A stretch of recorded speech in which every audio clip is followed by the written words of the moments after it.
Hey everyone, and welcome back to Country Music Made Me. Thank you so much for joining us once again. If you haven't already, please be sure to check out our website, countrymusicmademe.com.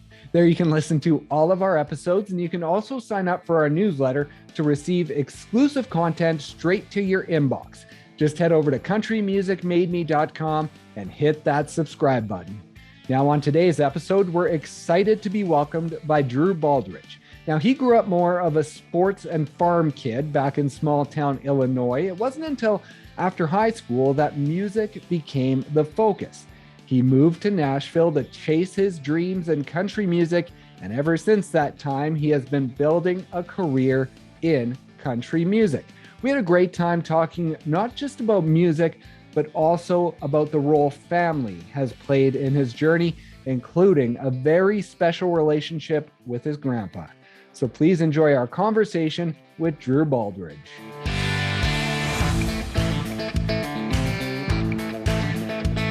You grew up in a small town. When's the last time you had the chance to play very close to home? Oh man, I don't know when the last time was like super. Oh, I guess we played this last summer. We played a show in Mount Vernon, which would have been like 45 minutes from my hometown. Okay. It was awesome. We had a couple thousand people, and we were all out in it was like their fall festival. So it was a big open field, and everybody's just having a great time. And when you're looking out in the crowd and see people that you grew up with and people that have been supporting you since day one, and I honestly believe that without my little hometown area there and the couple hours around it, I don't know if I would still be here. I don't know if I would have left. Just the support that I had there was so incredible. I don't take that for granted. Like, to know that I have their support and everything that I've done and everything that I will do, it just means a lot to me. Back when you were growing up in that small town, what did life look like for you? Was it just a lot of time outdoors, a lot of time around music as well? Yeah. So I grew up, my grandpa had a farm. So I spent all my summers, majority, if I wasn't mowing grass, I was on a tractor, because I had my own little mowing business, and I did yards all around the local area. My mom let me, probably I wasn't even old enough to drive, but I'd be 15 and I'd have a trailer on the back of the truck and be driving uptown. Cops, we only had a cop on Wednesdays, so it wasn't like a big thing. I'm from a town of 550 people, so we didn't have a whole lot there. Right. But yeah, man, it was a lot of a lot of time outside. My brother, he was a couple years older than me, but we had these old railroad tracks behind our house, and all the tracks were gone. They removed all the tracks, so it was just like a gravel driveway, and it was like this long thing, and it kind of connected all my buddies from all over the whole little town there. So we'd all meet back on the railroad tracks on our four-wheelers, and we all had our own little trails back in there and ramps, and hey, there was a mud hole, so and so got stuck in it, I bet my Honda can go through that. And it was just a lot of that growing up. I really believe, I had a lot of people ask, so what makes you sing country music? And it's like, man, it's all I know. This is the life that I grew up doing. Then that turned into girls and high school and sports. I played a lot of baseball and basketball and did a lot of traveling with that. But man, to be honest with you, music didn't play a big role in my life. I always did talent shows. I sang in church, but besides that, like, our school don't even have a music program, so it Right. wasn't like I could sing in the choir. Like, that didn't exist. It was like, I did it because I loved it. And I played piano in kindergarten. I said, Mom, that's a girl instrument. I ain't going to do that. And now looking back, I was like, man, I wish I would have stayed with that a little longer.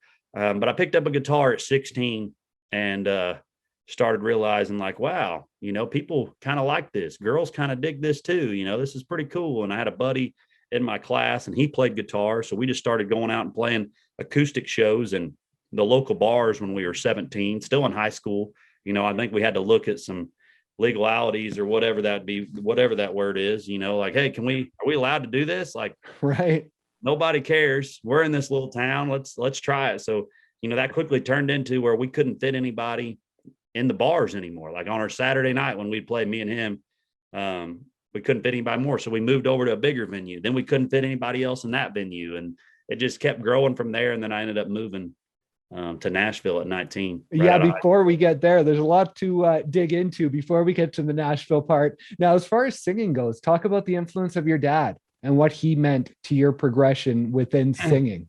Yeah, so my dad sang in church, and so that allowed me to sing in church too. You know, he was a big fan of all of the quartet kind of music. So Southern gospel, I guess is what you'd call it. Okay. Like the Gaithers, his favorite was the Cathedrals. So I could sing you about every cathedral song that you don't even know exists, but I could probably sing them to you. And you know, you had a bass singer, you had a tenor, you had, you know, the guys harmonize, all that stuff. And so when I was probably about 15 or 16, I was in a quartet with my dad, and two of his friends that I really looked up to too. And we would go around local churches and we'd sing, you know, all these songs. And I was kind of the bass singer of that group. And, you know, to be honest, we didn't really know what we were doing, who was bass and who was what. You know, we were all just singing melodies. Nobody could really harmonize except my dad. And I just really looked up to him. You know, I learned everything about singing from him.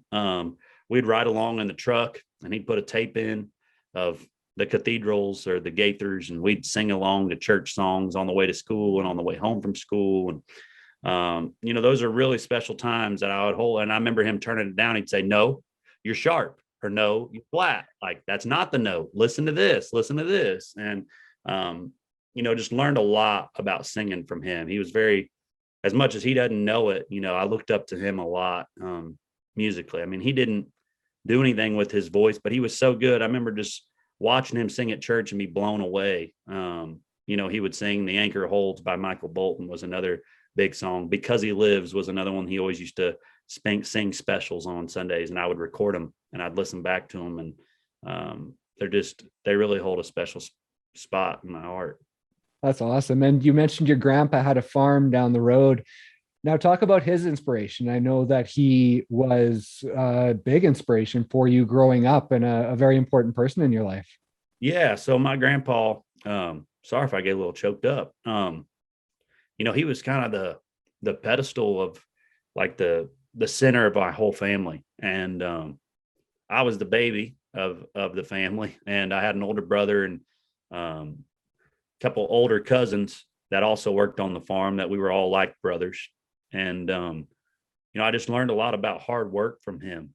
And it takes a lot of hard work in this business. Like, people don't realize what work is in this industry. They think they see you on stage for, you know, 45 minutes or an hour, and that's all he does. And it's right. Like, if you only knew what it took to get to those moments, you know. And you know, I always try to treat it like that. This life that we live, there's so many in music, there's so many breakdowns, and there's so many ups, and there's so many downs, and there's so many times things are working and then your van breaks down out on the road, or like you think you're going to get a record deal and then you don't. You think you got a song cut by another artist and it doesn't happen.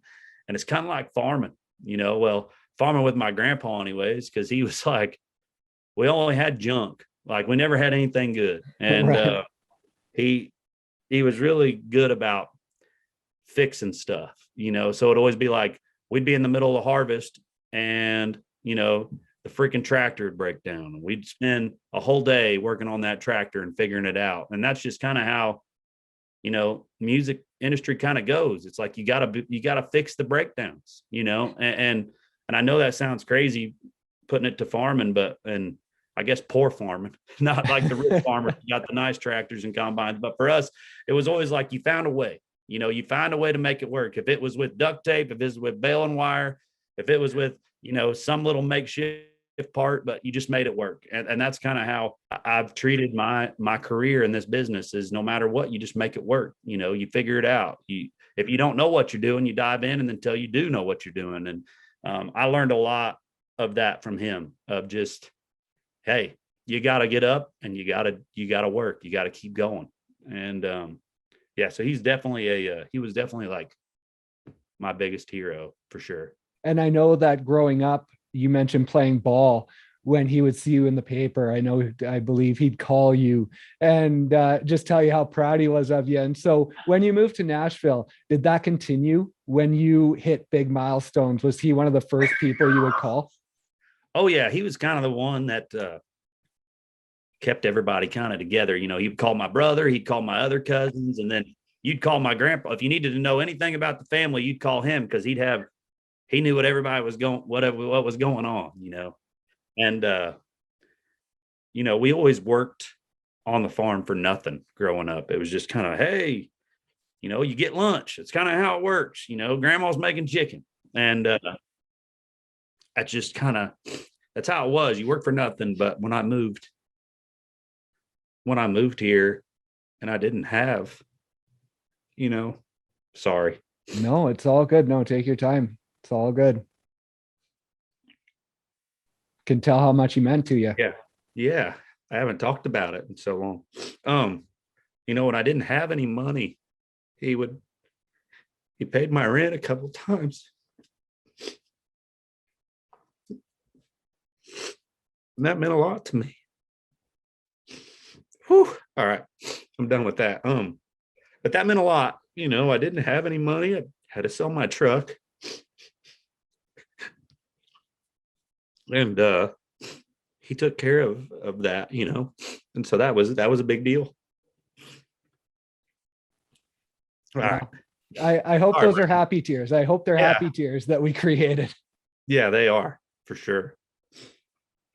Well, let's move on to some maybe less emotional times. And you mentioned some talent shows growing up, and I wanted to ask you about some specifically that I saw you mention on social media. So there was one at 8 years old, I believe, singing Michael Jackson in a talent show. There was performing as Elvis for your Christmas program in grade school. And then there was 12 years old and singing Grease Lightning, I believe at the Demolition Derby, that you actually like rolled the car out and performed on the car. So back then, as far as the music went, was the performance side of it a big deal for you? That was the biggest. Yeah. A lot of those talent shows, I wasn't, I was just lip singing, and I was dancing to most of it.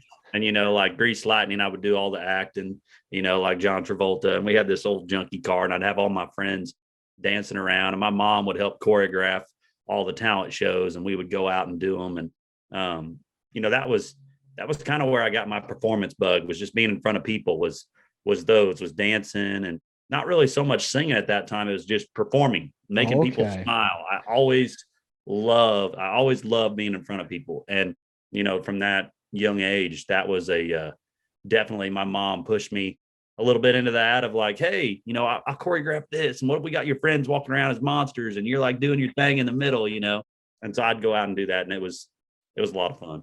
And I saw you mention about dancing at weddings, and sort of that's where you learn to win over a crowd.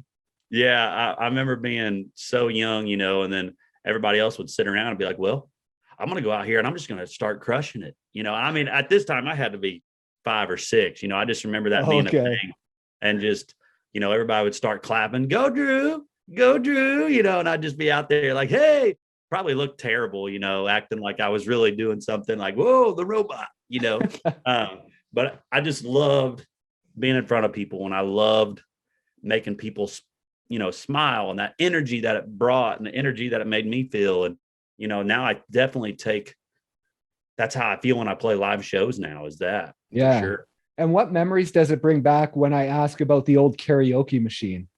Definitely Backstreet Boys. That's for sure. Bye, bye, bye. We got a lot of home videos. I mean, if my mom put out those home videos, oh my gosh, it's so embarrassing in my PJs, no shirt on, singing bye, bye, bye. Golly, what a dummy. Mom, if you are listening, release those videos today. Yeah, for sure. Man. Oh, that's hilarious. And so when did the singing part start to take over? Like you mentioned, those talent shows were more about performing. And so when did singing and seeing that as something you loved and might want to chase, when did that start to take over for you? Well, my first time singing in public was first grade. It was at a Christmas program. And that was when I realized, like, wow, people liked what I did there, but I never, like I said, I never put it all together. It's more about sports and basketball and baseball. And these little talent shows were just all fun things I did on the side. Like it never really meant anything. I loved performing and doing that stuff. I never thought I could make a career out of it. I never thought anything of that until when I was probably 16 or 17. And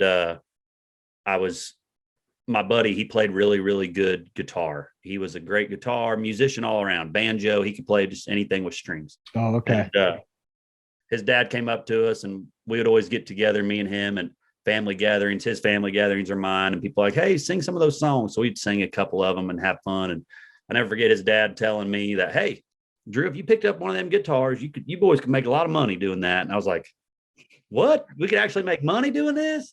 And he said, yeah, you guys could, get you a couple little gigs at the bar or whatever, and figure it out. And that was a hard thing because I was still singing in church, and that meant a lot. Singing in church was a big deal. And right. I led song worship and things like that. So when I started singing at the bars, I'll never forget that quartet that I was in. They kind of came to me and they're like, hey, you got to make a decision if you're going to sing for the Lord or if you're going to sing in these bars. Oh, wow. And that was kind of a gut punch of thinking like, wow, maybe I am doing something wrong. Maybe God doesn't want me to do this. And I'll never forget my preacher, he pulled me aside. And he's like, Drew, he said, do you think Jesus was just in church, or do you think he was out with the people? And I said, well, I think he's out with the people. And he said, well, then you got your answer. Go out there and be a light and shine who you are and be who you are.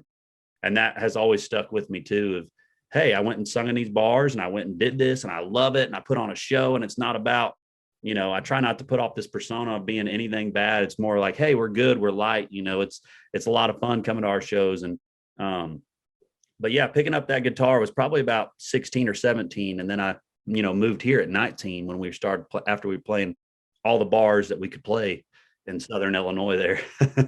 And talk about the trip to Nashville that your mom surprised you with. I think that was when you were 18 and she surprised you with a trip to Nashville. Was that one of the sealers? Did that seal the deal? 100%. Yeah. I mean, I'll never forget. I fell asleep and she's like, hey, we're going to go on a trip for your 18th birthday. And I was like, all right. So I fell asleep and I woke up and I was like, where are we at? She's like, well, we're almost to Nashville. We're going to go watch Josh Turner. And I was like, what? And at that time, he was my favorite artist. And, came down here. We were going to the Wild Horse Saloon. And it was just, I went and bought 2 cowboy hats, one that I could wear and one that he could sign. And I never wore a cowboy hat a day in my life. I was just being a poser. And, obviously we had cows and stuff, but nobody wore cowboy hats where we came from. Right. We were all cow and no hat, Well, we got down there. I bought these cowboy hats. I got to go backstage and meet Josh Turner, and he signed my hat. And I remember being so shaken and nervous. I could not believe I was meeting Josh Turner. And that kind of sealed the deal. I was going back and I was like, I think I can do this. I watched him do that, and I watched his show, and it was awesome. And I don't want to live with the moment of saying, what if, what if I would have tried this? What if, I think I could have done it. Instead, I want to look back and be like, hey, I tried, I did everything that I could. And now here we are 10 years later, and I'm, playing music for a living, and I write songs for a living, and doing exactly what I dreamed that I wish I could have done back then.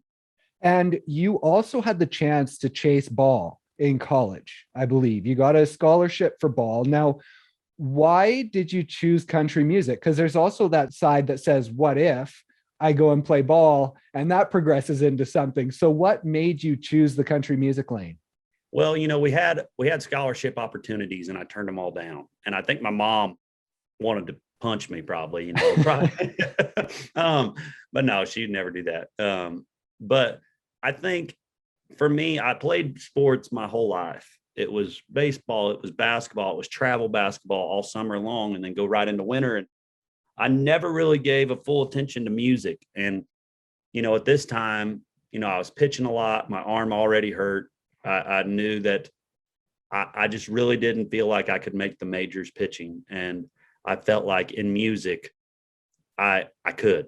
I felt like I could do it. And I had a great support system. And moving to Nashville at 19, my mom just dropping me off in a U-Haul, and we carried up a couch, a bed, and a TV, put it in my apartment, and they left, and I sat in that apartment and just bawled my eyes out, just like I did right here on this podcast, like a big girl. It was scary, Brandon. It was scary, like not knowing anybody really. And being from a town of 550 people and going to a town of hundreds of thousands of people and not knowing how to drive, not knowing where things were at, not knowing how to drive anywhere without a GPS or like red lights or interstates or one ways, and the possibility of getting in a wreck. And man, it was a lot at first, but it was obviously the right decision. And how long did it take you to overcome all of those thoughts, all of those challenges, and feel comfortable within the city and feel comfortable that you were on the right path? Still figuring her out, Brandon. No, I'm just kidding. I still want to be out in the country. Like right now we're in Brentwood and I love the place that we're at. And we got a beautiful home here, but I just miss that life so much. I miss being able to just hop on my 4-wheeler and go in the back and have my fishing poles riding on the back with the tackle box and just go cast a couple lines right when the sun's going down. Like I miss that picture and I miss that life so much.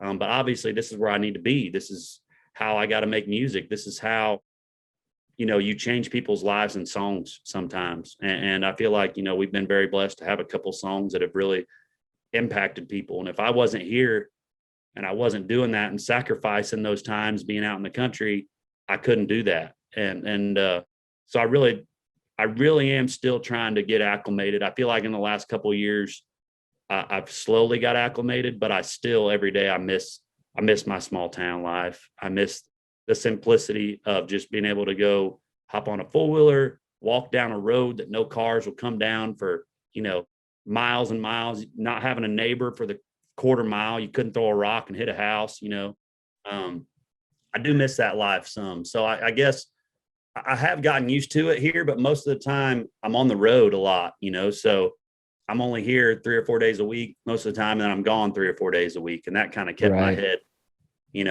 going. But, having a wife now has definitely changed that. She's more like my home, like when we're here, she really has made this house that we have a home. Like if it was just me, it'd be deer heads on the wall and it'd be a couch, a bed and a TV, and that'd be it. And she's really makes this feel like home, and feels like, we can finally raise a family here. I could see that and things like that. So it's getting better.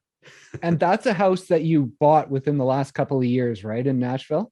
Yeah, we just bought this in the last couple of years. And that was a big moment. Yeah, that's what I was wondering, if that's a moment that sort of shows you're on the right path. Look at what I'm doing. Yeah, and I was renting here I probably rented for about 6 or 7 years in Nashville before I bought this house. And purchasing a house, it was like, wow, I just bought this with music, like who would have ever thought that, Yeah. And it's like, yeah, we haven't had our number ones yet. We haven't had our sellout tour yet, but I got a roof over my head and I have songs out there that people enjoy. And I bought a house with freaking music, Brendan. Bought a house. And I couldn't believe it. And that was kind of like one of those moments like, all right, we're doing this now. We got this. We can figure this out. And her having my back all the time and supporting everything I do just adds a whole other extra layer to it. Yeah. And another thing I saw on your socials kind of mixed in with that is in 2018, you opened for Eric Church in Brownsville, Oregon, I believe. And you talked in that post about standing there beside the stage. You had been in Nashville, I think, for 7 years, and you were standing beside the stage, watching him perform, knowing that just a couple hours earlier, you had performed on that stage. And the fact that just because you weren't headlining that, you were still doing it. You were still opening for Eric Church. And you kind of have to stop and realize that, and not always be thinking, oh, I'm not doing this, I'm not doing that, I need to get this, I need to get that. So is that a mindset that is difficult to keep, even though you remind yourself every once in a while? Yeah, I think as I get older, that's easier to remind myself. When I was younger, in my mid 20s, that was super hard to remind myself. It was all go, go, go. I got to be the biggest. I got to be the best. But those kind of moments now, you sit back and you think about them. You're like, oh crap. Like, I know I need to get up this mountain, but every now and then look back and be like, look how far we've come. Like, look at that. Like, we're up here, we're doing this. And that was one of those moments that night. At that night, I had the same band for about 5 or 6 years. And they were all from my hometown area. We were all but grew up about an hour away from each other. And, we all sit there. And at that time, we played the Grand Ole Opry together. We toured in Australia together. We toured the world. And then we're sitting here and we're playing shows with Eric Church. And we all just sit there side stage. We all kind of just sit there and hugged each other like, wow, we're doing this. We're in freaking Oregon, and never thought we'd ever. I mean, we played in Oregon a bunch, but like at the time when we were growing up and we were playing little dive bars, just us, and nobody knew who we were. And all of a sudden we're playing Oregon and we're playing a huge show with Eric Church. It was one of those moments of like, wow, I can't believe this is really happening. We all had, kind of one of those like, oh crap moments, like this is legit. Yeah. And you mentioned the Opry. Let's talk about your debut. You get to debut at the Opry and you're performing, and who should walk on stage but the guy that you had traveled to Nashville originally to see, Josh Turner, walks on stage to sing with you. What was that moment like? Well, you saw that. I just cried like a baby, pretty much what you just saw earlier in this podcast. It was incredible. I had no idea. I was singing one of his songs, and I kind of told that story to the Opry. Like, I can't believe I'm here. I'm going to sing one of the songs of an artist that really drove me to come to Nashville. And his name's Josh Turner. Here's the song. And I start singing. And about halfway through it, he comes out on stage and I just about fall over. I can't believe it. And he's like, he starts singing. So I quit singing because he's like way better than I am. And so he's like over here and he's singing and I'm just taking it in. I'm like looking around and he's like, take it, Drew. And I forget every freaking word. I have no idea. And I'm just like, hey, and the crowd starts clapping and I'm looking out and the band had to hurry up and end it. But that was special. It was almost like a full circle kind of moment of like, wow, that show when I was 18 and now here we are 7-8 years later. And I'm singing one of your songs at the Grand Ole Opry and I'm singing with him. I'm singing with Josh Turner on the Grand Ole Opry. Like, how crazy is that? And now I think we played the Grand Ole Opry about 20 times. We're getting ready to play it again. Wow. On February 16th. We're going to play it again for the Conservation Aid. It's me and Craig Morgan and Tyler Farr and a bunch of other good buddies. And that should be a great, great show. And it's like, I think that's going to be our 20th time that night. Or 19th, wow. Which should be really special. That is awesome. And you talk about, not having the number ones and maybe not having that success, but I saw that you just posted either today or yesterday that your video for She's Somebody's Daughter, the wedding version, has 10 million views on YouTube. Now, when you look at number ones, yes, that's awesome. But when you look at how your music is impacting people, is that better than those number ones? Yeah, I think I'd love a number one. Well, that's true. But also, I came here to impact people. It's kind of what I talked about earlier. It's like, I came here to write songs for a purpose, and that was to be a part of people's lives and to make people happy, to make people feel something, to bring an emotion up that maybe they didn't even know that they have, or to tell a story that they didn't know that they lived, but when they hear that song, they live it. And this song, She's Somebody's Daughter, that we've had out for the past 8 months, I just wrote this for my wife, and to see it react the way that it has been unbelievable. Like, there's been so many moments where I just get on my TikTok or my Instagram and I just scroll through all the videos that people are making with this song, and I cry, and I see, a dad with a daughter giving her away on her wedding day. I've seen, the daughter coming home from war and she walks in and her mom's holding on to her and bawling her eyes out with this song, with my song in the background. I've seen, dads holding their little girls and watching videos of them in their home videos when they were younger, and their dads are weeping to this song. And that's all I ever dreamed of doing, was writing music like that. And now, on TikTok, I think we're up to some around 100 million views on that, with that song. And then, wow, over on YouTube, to have the actual video of over 10 million people have heard that song. That's unbelievable to me. Like, I can't fathom that. Now, I hope it keeps growing and we keep having other songs that do even bigger than that. But right now, this moment is like what we talked about earlier. I'm going to enjoy it. Like, this is exciting. It's amazing. It's unbelievable. You might only get one of these in your lifetime. Like, I don't know if I'll ever have this again. And that's something I'm never going to take for granted. Like, this is a special time. And I created this song for my wife that has now been in so many weddings around the world, not just the country. You know, this song was number 6 in Sweden on Spotify chart, viral chart, and Norway, and trending in South Africa, and like all these crazy things that I couldn't believe.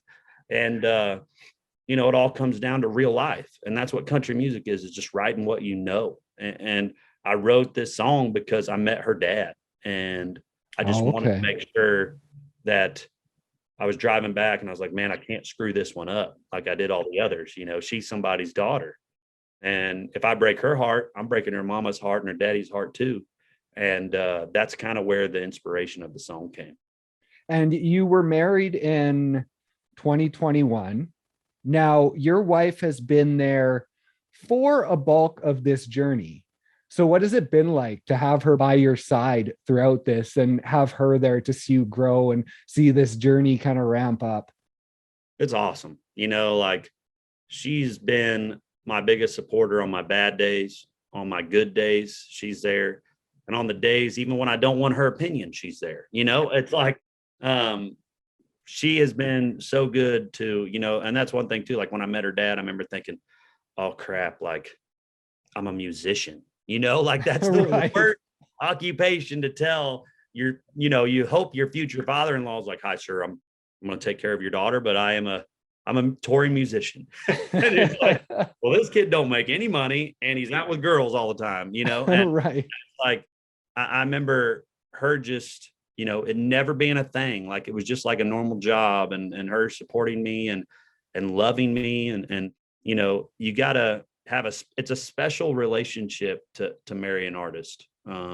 It's not easy, you know. It's on our side, you know, we constantly kind of need you to tell us that we're doing good, and Right. we need that, you know, that little bump of ego all the time. And she does that. She puts up with it. She puts up with, like, last night we were out late watching a show, and then she has to get up and go to work at 6 a.m. And I'm gone, you know, last year I was gone 190 days out of the year, and we got married last year, you know, and she does it like a champ. Like, it doesn't bother her. Obviously we miss each other all the time, but we got a good form of communication. We make sure we call each other before we go to sleep, but when we hit the hotel and all that stuff, and keeps everybody in check. And she's awesome, man. I would definitely, my life would definitely be a lot different now without her in it.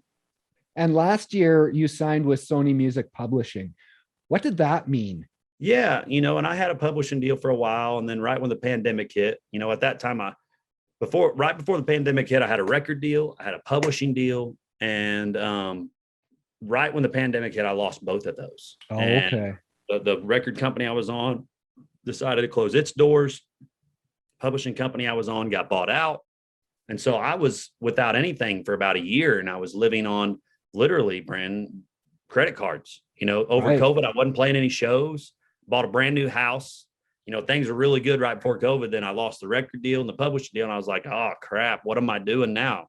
You know, knowing I'm going to marry this girl who's awesome, and not telling her at the same time of like, hey, everything that we're doing right now, I'm putting on the credit card, you know, like figuring life out. And then, you know, signing that publishing deal was awesome. Like, hey, I have an income now, you know, like, this means a lot. And not only that, but it's with one of the biggest publishing companies in the world. You know, Sony Music is the biggest in the world, and you know, them trusting me to give them songs, and them believing in my talent. There's a guy over there named Rusty Gaston, who's the CEO of Sony now. And I've been working with Rusty for 7 years probably, and he's just always been there. And having his belief in me is definitely like my ace in the hole. You know, like, I couldn't imagine my life here in Nashville without him. He's just moved so many mountains, and I definitely owe a lot of it to him. And I was going to ask you about Granger Smith. Talk to me about your relationship with him and how he helped support you, especially in the early days when you were in Nashville. Yeah, so my first tour ever was with Granger in 2016, and I went out on the road and opened about 31 dates with him, like consecutively, right in a row. And I remember him setting me down and having lunch and talking before we'd play shows. And I just always appreciated, and I learned so much of how he treated his band and how he ran his ship. And I remember he took me and my tour manager to supper one time right before the show that night. And, you know, we sat down, he's like, so Drew, he's like, how long you give yourself before you just like say, hey, I give up on this. Like, you know, I'm moving back home or whatever. Right. I said, you know, Granger, I said, I don't really have a limit. Like, I'm in it. I'm not going anywhere. This is my life. Music's my life. I'm going to write songs. I'm going to find a way to make that work. And I remember him kind of saying something along the lines of, well, we can be buddies then, you know, like if you were going to tell me, hey, I give this 3 years and I'm moving back, I was probably just going to write you off, you know, and that stuck with me this whole time of like, hey, because you're talking Granger had records out in the 90s, you know, and a lot of people don't realize that he's been at this for many, many years. And just, you know, in the last, you know, 7-8 years, he's really had his success. But I mean, he had 10 to 15 years before that of putting out records and nobody knowing who he was. And he just stuck with it and stuck with it and stuck with it. And so that just rings in my head all the time of just stick with it, you know, be present. And if there's anybody listening to this podcast that is a songwriter or an artist, and you feel like you haven't hit what you want to hit yet, just stick with it. Be present. 90% of this business, I really believe it's not all about talent all the time. It's like, are you showing up? You know, Are you showing up to be part of the dance? And if you're showing up, you're putting the work in, something good's going to come out of that eventually. And that was something that when he said that day, that has just really stuck with me for the last, I mean, that was, you know, 6 years ago, and I'm still talking about it today. And you know, me and Granger still have a pretty good relationship. And, you know, I texted him a while back and, you know, he started a new radio show now and he's doing After Midnight, which is exciting. And I have a radio show out in LA at Go Country, which is fun, and do a podcast and stuff. So I was talking to him about it, and he was like, you know, man, I'm going to start doing ministry. You know, I'm playing my shows on Saturday and I'm staying at local churches and doing a preaching on Sundays. And that's awesome. I think that's incredible, you know? And so just stuff like that. I just really look up to him as a father and as the artist that he is.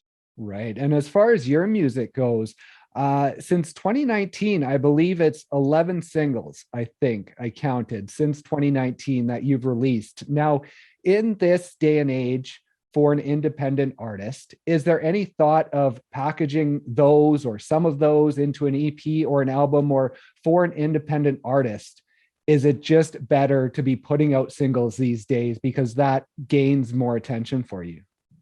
It just depends on how you want to do it. You know, I think there's some people that like the album and the having the thing, you know, and saying, here it is. And for us, you know, I've just been waiting on a new record deal before I make a new album. You know, my goal has just been to put out songs and put out content with those songs every time as much as I can. Like if I find a song that I love, get in the studio, record it, make a video, make content, talk about it for 3 months, next one. You know, that's kind of how I've been building my business for the last couple of years, is that way. After I got out of my record deal, this has been the way I've been running my ship, and that's really worked for me.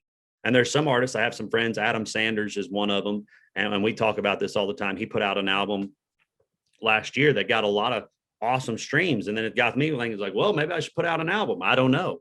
You know, it's tough. And I'm just one of those people. I've never been a fan of putting out singles and then putting an album together of all the singles that I've already put out and been like, here, fans, you know, here's an album. And then they're like, why am I listening to this? It's all the songs I already have. You know, you just put them together and called it something. You know, that seems kind of stupid to me. It always has. Like, I've never been a fan of that. Even when somebody puts out a record, I mean, 1 or 2, that's different. You know, you put a single out or a couple singles and here comes the full album. And so, you know, right now we're in the process. We took off all of January. I've been in the studio. I've been writing every day. And, you know, hopefully this year have some sort of EP or something that I can put out as a collection of songs and maybe have a handful of new ones that nobody's heard yet. Right. And I saw you teasing, I think it's Small Town Little. Is that the name of the track that you're teasing? Are we going to see that? Yep. We're definitely going to see that. You know, I'm in the process right now working with a producer, and He's a new producer I've never worked with before. His name's Chris DiStefano, and he's done amazing things and has, worked with Carrie Underwood and did the last Chris Young record. And he's an absolutely crazy, talented, great guy. And so we've been working together, and this is our first time ever doing so. And so we're just figuring that out, like, hey, this is what I like. This is what I don't like. Hey, let's do this. And we do that. And then we're like, okay, let's change this. Let's change that. And so we're in the process of changing a few things, but we're getting really close. And I think we can expect that song probably pretty soon is what I'd hope. Is that an interesting balance these days with the attention span that people have in teasing the song, but then not waiting too long to get it out so that they lose interest? It's definitely a balancing act. And what the good thing is that they haven't heard it, all of it, so like teasing a song, building up that, like, oh, it's coming. Oh, it's coming. When's it coming? That's a good thing in our side. Like, we want people to be excited about it coming. We don't want to wait 6 months, but if we're talking like a month or two, that's okay. Like if we get out further than that, that becomes a problem, right. Because it's like people are waiting when you're not giving it to them. Like, what the freaking heck? Like, what is going on? So, I think we'll definitely have this out in a month or two, depending on, things in our world and how the music is, the creative process is going on. Cause obviously I put this demo out and I love it, but also I don't want to put out a product that I'm not proud of, Yes, so it's for sure. a big process of making sure that for me to put something out, I have to love every little second of it. And if I don't, I'm going to make sure it's right. And that's something I've learned over the last, I made my first record and there was a lot of songs on there that I liked. And there were some that I didn't. I just did it because so-and-so told me to. And that's not happening anymore. Like I'm only going to put like records, the songs that I love, and I'm going to make sure that I love every bit of it, or I'm not going to put it out. And so that's where we're at in our recording process of this song, is making sure that it's correct.